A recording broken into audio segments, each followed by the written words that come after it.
Po mga boss, magandang araw po sa inyo. Ayan po mga boss, natapos na po namin yung dating kortina. Ayan, kiskis pahid na din po namin. Kahit papano gumanda na rin ng konti. Ayan po si Rodel, naglilinis na po siya. Ano po mga boss? Ayan, para makatipid nga yung may-ari, yan lang munang ginamit namin, steel matting sa tubular.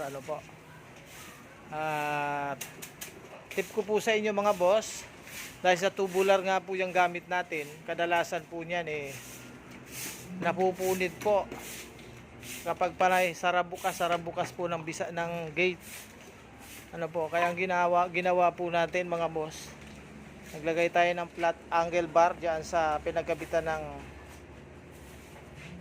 bisagra o ng cylindrical hinge. Ayan, ganoon din po sa taas, hindi na natiktik yung ng welding. Tapos doon natin winelding natin sa tubular yan para hindi siya mapunit kahit magbukas sara. Ganun din doon sa kabila mga boss. Ayan.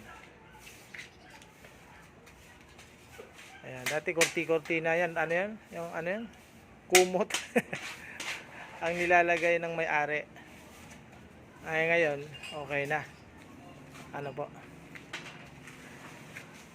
Ayan, pagka binuksan po natin, ayan, pwede po siyang ganyan, para pag may kotse na po si may-ari po nito, ay inaanak ko, hindi na sila mahirapang magpasok ng kotse. Diba? Ayan.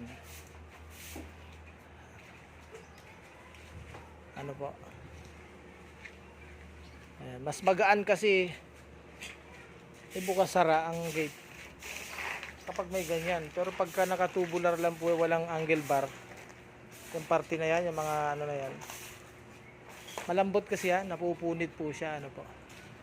At ito naman po mga boss, yung harang yan, ginawang ko rin po siya ng frame para kung sakaling pagdating ng panahon ipinagawa na nila itong bahay na to, tatanggalin nila pagkaka-welding, naka-frame naman siya, hindi siya masasayang, pwede mo ibalik kung saan o gamitin. Lahat yan naka-frame. Boss yan. Ayan. Si Rodel naglilinis. Kaya sa mga po dyan mga boss, baka meron po sa inyong gustong magpagawa dyan, paki-subscribe nyo po sana YouTube channel ko, Boss 3 TV channel, para po sa pagdami ng ating mga subscriber. Ayan. Nakagawa ka na. Pag sa amin kayo nakagawa na namin yung bahay nyo, nakapaglinis pa. Tayo nyo naman. Ayan. Galit ka, Del? Galit ka? Pero galit ka eh. Galit ka ba? Ayan. Tayo nyo naman, oh. Ay, paano? Umayos na yung bahay ni Iking. Ayan. Hindi siya mag-aalala na baka nakawin yung mga gasol niya. Kasi nga, ayan, ito pa yung mga gasol po dito. Dito kasi ang lutuan nila ng balot. Ayan, luto na pala, King. Wala na pala. Luto na. Ayan, yan niluto yung balot. Luto na pala. Okay mga boss, at maya-maya kami na rin. Ayan si Rodel. Baka may maiwan na naman tayong gamit, ha? Dito lang, no? Locker naman yata parehas.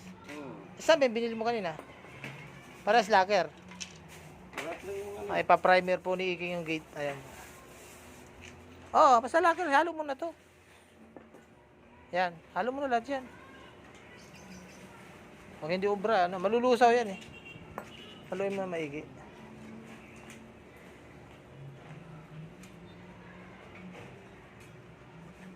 Yan, lalambot yan eh. Pag hindi obra, yan, maninigas yan. Pagka yung paint thinner lang ilalagay mo dyan, hindi niya malulusaw yan. Iibabaw lang yung paint thinner. Ayan, di ba nalulusaw? Kumalo siya. Lacquer yan eh. Yung pintura na yan, magandang klase pa yung pintura na yan, ha? Ayan, oh. Ayan, mga boss, oh. Ipa-primer niya yung ano. Yan yung may-ari. Si Iking Boy.